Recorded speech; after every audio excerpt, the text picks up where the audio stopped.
स्वागत है आप सभी का हमारे YouTube चैनल में।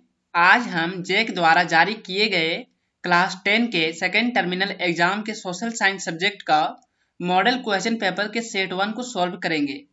तो आगे बढ़ने से पहले अगर आपने हमारे YouTube चैनल को सब्सक्राइब नहीं किया है तो सब्सक्राइब करके बेल आइकन प्रेस कर लीजिए ताकि हमारे आने वाले वीडियो का नोटिफिकेशन सबसे पहले आपको मिल सके। और अगला वीडियो आपको कौन सा चाहिए ये भी हमें कमेंट में जरूर बता दें ताकि जितना जल्दी हो सके मुझ पर वीडियो बना सकें। तो चलिए शुरू करते हैं और देखते हैं कि कौन कौन से प्रश्न है और उसके उत्तर क्या होंगे। इसमें पहला प्रश्न है, रिंडरपेस्ट से आपका क्या तात्पर्य है। इसका उत्तर है पशु महामारी या रिंडरपेस्ट पशुओं को होने वाला एक विषाणु जनित संक्रामक रोग था जो अफ्रीका में 1890 के दशक में फैला था तथा इसने अफ्रीका के करीब 90% मवेशियों को मौत की नींद सुला दिया था। अगला प्रश्न है, औद्योगिक क्रांति सर्वप्रथम कब और कहां प्रारंभ हुई। इसका उत्तर है औद्योगिक क्रांति सर्वप्रथम इंग्लैंड में 18वीं शताब्दी के मध्य में प्रारंभ हुई थी। अगला प्रश्न है, घरों में उपयोग किए जाने वाले दो ऊर्जा संसाधनों के नाम लिखें। इसका उत्तर है घरों में उपयोग किए जाने वाले दो ऊर्जा संसाधन कोयला और लकड़ी है। अगला प्रश्न है, भारतीय राष्ट्रीय कांग्रेस की स्थापना कब हुई थी और इसके संस्थापक कौन थे। इसका उत्तर है भारतीय राष्ट्रीय कांग्रेस की स्थापना 28 दिसंबर 1885 ईस्वी को हुई थी और इसके संस्थापक A.O. ह्यूम थे। अगला प्रश्न है, लोकतंत्र की कोई दो चुनौतियों को लिखें। इसका उत्तर है लोकतंत्र की प्रमुख दो चुनौतियां जनसंख्या वृद्धि और अशिक्षा है। अगला प्रश्न है, मुद्रा को परिभाषित कीजिए। इसका उत्तर है मुद्रा धन के उस रूप को कहते हैं जिससे दैनिक जीवन में क्रय विक्रय की क्रियाएं होती है। अगला प्रश्न है, उदारीकरण से क्या तात्पर्य है। इसका उत्तर है उदारीकरण का अर्थ ऐसे नियंत्रण में ढील देना या उन्हें हटा लेना है जिससे आर्थिक विकास को बढ़ावा मिले। उदारीकरण में वे सारी क्रियाएं सम्मिलित हैं जिसके द्वारा किसी देश के आर्थिक विकास में बाधा पहुंचाने वाली आर्थिक नीतियों, नियमों, प्रशासनिक नियंत्रणों, प्रक्रियाओं आदि को समाप्त किया जाता है और उनमें शिथिलता दी जाती है। अगला प्रश्न है, वैश्वीकरण से आप क्या समझते हैं। इसका उत्तर है वैश्वीकरण का शाब्दिक अर्थ स्थानीय या क्षेत्रीय वस्तुओं और घटनाओं के विश्व स्तर पर रूपांतरण की प्रक्रिया है। इसे एक ऐसी प्रक्रिया का वर्णन करने के लिए भी प्रयुक्त किया जा सकता है जिसके द्वारा पूरे विश्व के लोग मिलकर एक समाज बनाते हैं तथा एक साथ कार्य करते हैं। अगला प्रश्न है, ब्रिटेन की महिला कामगारों ने स्पिनिंग जेनी मशीनों पर हमले क्यों किए। इसका उत्तर है जेम्स हरग्रीव्स द्वारा 1764 ईस्वी में बनाई गई स्पिनिंग जेनी मशीन ने कताई के काम को तेज कर दिया जिससे मजदूरों की मांग कम हो गई क्योंकि एक ही मजदूर एक साथ कई तकलियों को चलाकर कई धागे बना सकता था। जब ऊन उद्योग में स्पिनिंग जेनी मशीनों का प्रयोग होने लगा तो हाथ से ऊन काटने वाली औरतें बेरोजगार हो गई, इसलिए वे इस तरह की मशीनों पर हमला करने लगी। यह टकराव काफी लंबे समय तक चलता रहा। अगला प्रश्न है, भारत की एक खाद्य फसल का नाम बताएं और उसे उगाने के लिए दो आवश्यक भौगोलिक दशाओं को लिखें। इसका उत्तर है गेहूं भारत की दूसरी सबसे महत्वपूर्ण खाद्य फसल है। इसको उगाने के लिए आवश्यक भौगोलिक परिस्थितियां निम्नलिखित हैं। पहला, गेहूं के उत्पादन में बुआई के समय शीत ऋतु और पकने के समय खिली धूप की आवश्यकता होती है। और दूसरा, इसे उगाने के लिए समान रूप से वितरित 50 सेंटीमीटर से 75 सेंटीमीटर तक की वार्षिक वर्षा आवश्यक है। अगला प्रश्न है, राजनीतिक दल का क्या अर्थ होता है। इसका उत्तर है लोगों का एक ऐसा संगठित समूह जो चुनाव लड़ने और सरकार के राजनीतिक सत्ता हासिल करने के उद्देश्य से कार्य करता है, राजनीतिक दल कहलाता है। यह संगठित समूह कुछ नीतियों व सिद्धांत निर्धारित करता है। किसी भी राजनीतिक दल में एक नेता, उसके सदस्य एवं समर्थक होते हैं। अगला प्रश्न है, लोकतंत्र किस रूप में एक उत्तरदायी शासन है। इसका उत्तर है लोकतंत्र एक उत्तरदायी सरकार है क्योंकि ये लोगों की सरकार है, लोगों द्वारा बनाई गई है तथा लोगों के लिए है। लोग सरकार बनाने के लिए अपने प्रतिनिधियों का चुनाव करते हैं। प्रतिनिधि लोगों के प्रति जिम्मेवार होती है।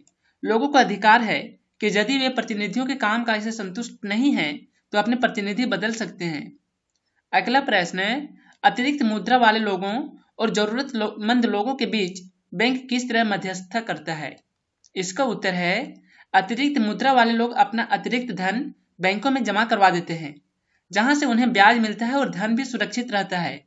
बैंक जमा राशि का 15% अपने पास नकद रखते हैं और शेष राशि को ऋण देने के लिए प्रयोग करते हैं। जरूरतमंद व्यक्ति बैंकों से उधार लेते हैं। बैंक जमाकर्ता को जो ब्याज देता है, उधार लेने वालों से उससे अधिक ब्याज लेता है। ब्याज में अंतर बैंक की आय का प्रमुख स्रोत होता है। इस प्रकार बैंक अतिरिक्त मुद्रा वाले लोगों और जरूरतमंद लोगों के बीच मध्यस्थता करता है। अगला प्रश्न है, विश्व व्यापार संगठन के किन्हीं दो उद्देश्यों को लिखें। इसका उत्तर है, विश्व व्यापार संगठन के दो उद्देश्य निम्नलिखित हैं। पहला, वस्तुओं और सेवाओं के उत्पादन एवं व्यापार का प्रसार करना, और दूसरा, पर्यावरण का संरक्षण एवं उसकी सुरक्षा करना। अगला प्रश्न है, G77 देशों से आप क्या समझते हैं?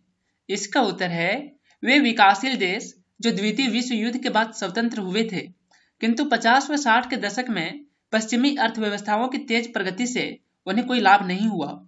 इस समस्या को देखते हुए उन्होंने एक नई अंतर्राष्ट्रीय आर्थिक प्रणाली के लिए आवाज उठाई और अपना एक संगठन बनाया जिसे समूह 77 या G77 के नाम से जाना जाता है। अगला प्रश्न है, लोकतांत्रिक शासन व्यवस्थाओं के समक्ष विस्तार की चुनौती क्या है? इसका उत्तर है, अधिकांश लोकतंत्रीय व्यवस्थाओं के सामने अपने विस्तार की चुनौती है। इसमें लोकतांत्रिक शासन के बुनियादी सिद्धांतों को सभी इलाकों, सभी सामाजिक समूहों और विभिन्न संस्थाओं में लागू करना शामिल है। भारत में भी लोकतंत्र के विस्तार की जरूरत है। इसके लिए स्थानीय संस्थाओं को अधिक अधिकार संपन्न बनाना होगा। संघात्मक शासन के सिद्धांतों को व्यवहारिक स्तर पर लागू करना होगा। राज्यों की स्वायत्तता को बढ़ाना होगा। केंद्र पर राज्यों का नियंत्रण कम करना होगा। महिलाओं, अल्पसंख्यक तथा अन्य समूहों की उचित भागीदारी सुनिश्चित करनी होगी। लोगों को जागरूक बनाना होगा, तभी लोकतंत्र का विस्तार हो सकेगा। अगला प्रश्न है, एक अर्थव्यवस्था में मुद्रा की भूमिका की विवेचना कीजिए। इसका उत्तर है, एक अर्थव्यवस्था में मुद्रा की बहुत ही महत्वपूर्ण भूमिका है। मुद्रा की सहायता से ही हम किसी वस्तु को खरीद या बेच सकते हैं। व्यापार में तो मुद्रा की बहुत ही अहम भूमिका होती है, क्योंकि मुद्रा के द्वारा व्यापारिक क्रिया सफलतापूर्वक पूरी की जाती है। मुद्रा की सहायता से एक स्थान से वस्तुओं को खरीद कर दूसरे स्थान पर उसे बेचा जाता है। बजट निर्माण में भी मुद्रा की अहम भूमिका होती है। कोई बजट कितना बड़ा है, मुद्रा के आधार पर ही उसे मापा जाता है। राष्ट्रीय आय की गणना में मुद्रा की विशेष भूमिका होती है। देश की राष्ट्रीय आय की गणना मुद्रा में की जाती है, जो देश के निवासियों का जीवन स्तर को दर्शाती है। मुद्रा के बिना राष्ट्रीय आय की गणना करना बहुत ही कठिन है। इस प्रकार किसी भी देश की अर्थव्यवस्था में मुद्रा बहुत ही अहम भूमिका होती है। अगला प्रश्न है, भारत में सौर ऊर्जा का भविष्य उज्जवल है, क्यों? इसका उत्तर है, निम्नलिखित कारणों से भारत में सौर ऊर्जा का भविष्य उज्जवल है।